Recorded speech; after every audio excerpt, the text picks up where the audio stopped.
여러분, 지금 스마트폰 잠시만 내려놓고 제 이야기 좀 들어보세요.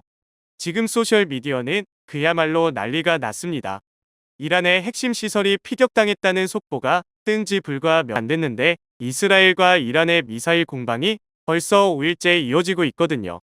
에이, 중동 싸움 한두 번 봐? 금방 끝나겠지. 라고 생각하신다면 정말 큰일 날 소리입니다.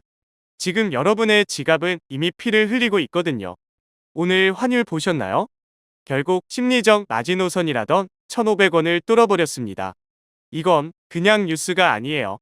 내일 아침 여러분이 마실 커피 원두 가격, 퇴근길 주유소의 기름값, 그리고 지금 파랗게 질려버린 여러분의 주식 계좌 수익률이 통째로 증발하고 있다는 무서운 신호거든요. 오늘 이야기는 단순히 전쟁이 무섭다는 뻔한 소리가 아닙니다. 이 전쟁의 화염 뒤에서 진짜로 웃고 있는 설계자들이 누구인지, 그리고 왜 하필 지금 우리 원화 가치가 쓰레기 취급을 받고 있는지 그 더러운 돈의 흐름을 아주 쉽게 풀어드릴게요. 지금 이 흐름을 모르면 여러분의 자산은 앉아서 녹아내릴 수도 있습니다. 끝까지 집중해주세요. 자, 상황을 좀 더 구체적으로 짚어보죠. 불과 몇 전, 이란의 정예 부대 수뇌부가 모여있던 장소가 정밀 타격받았다는 외신 보도가 나왔습니다.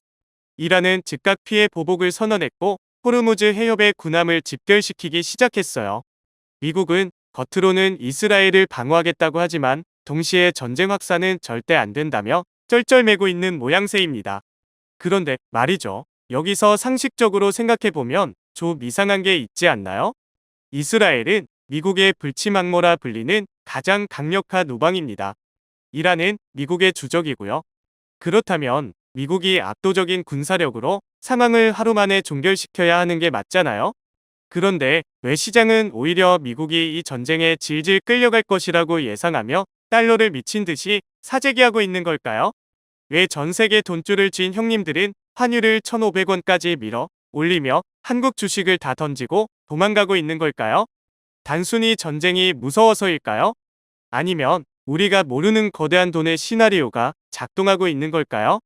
쉽게 말해서 이런 구조예요.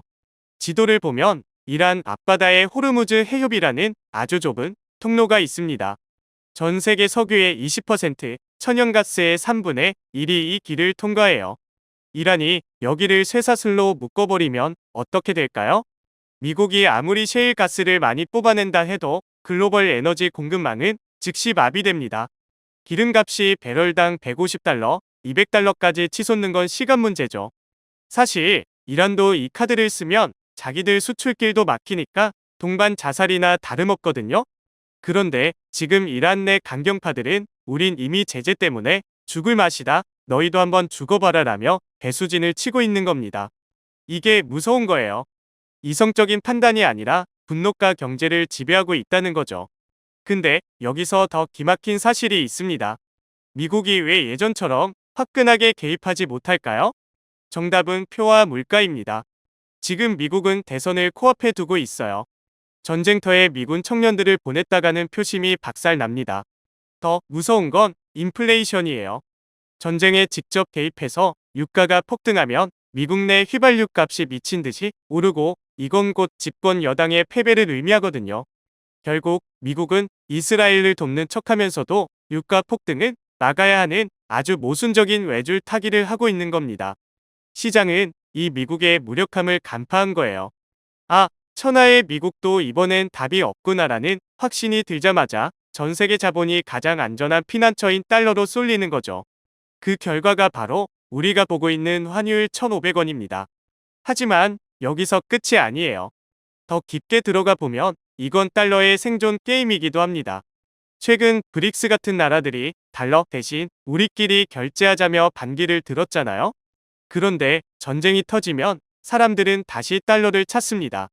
아이러니하게도 전쟁은 흔들리는 달러 가치를 보존해주는 가장 강력한 도구가 돼요.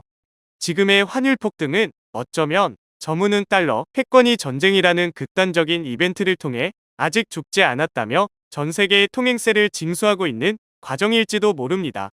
자, 이제 구름 위 이야기는 그만하고 우리 현실로 내려와 봅시다. 환율 1,500원, 유가 폭등. 이게 당장 내일부터 내 지갑에 어떤 영향을 줄까요? 첫째, 수입 물가 대재앙의 시작입니다. 우리나라는 에너지와 식료품의 대부분을 수입하죠. 환율이 1,500원이면 해외에서 1달러에 사오던 원두나 밀가루가 어제는 1,300원이었는데 오늘은 1,500원이 된 거예요. 가만히 앉아서 물건값이 15% 오른 겁니다. 라면값, 빵값, 전기료. 노를 수가 없습니다. 월급 빼고 다 오르는 진짜 지옥이 열리는 거죠. 둘째, 내 주식 계좌의 실종입니다. 외국인 투자자 입장에서 생각해 보세요. 한국 주식으로 10% 벌어도 환율에서 15% 손해를 보면 결과적으로 마이너스죠? 그러니 외국인들이 삼성전자고 하이닉스고 다 던지고 떠나는 겁니다. 여러분의 주식 계좌가 파란 이유, 여러분이 투자를 못해서가 아니라 이 거대한 환율의 파도에 휩쓸린 거예요. 그렇다면 우리는 어떻게 해야 할까요? 지금이라도 달러를 사야 할까요? 전문가들은 말합니다. 공포에 사지 말고 구조를 보라고요. 지금의 환율은 일시적인 광기가 섞여 있습니다. 하지만 고유가와 고환율이 일상이 되는 요 노멀에 대비해야 합니다. 지금은 공격적으로 투자할 때가 아닙니다. 불필요한 빚은 당장 줄이세요. 그리고 달러, 자산이나 금처럼 내 자산을 지켜줄 방패를 포트폴리오의 최소 30%는 챙겨둬야 합니다. 지금은 돈을 버는 것보다 잃지 않는 것이 가장 큰 수익입니다. 전쟁은 저 멀리 중동에서 터졌지만 그 포탄의 파편은 지금 우리 모두의 지갑 속에 박혀 있습니다. 돈은 총소리보다 빠르고 누군가의 공포는 누군가에게 가장 비싼 상품으로 거래된다는 사실을 잊지 마세요.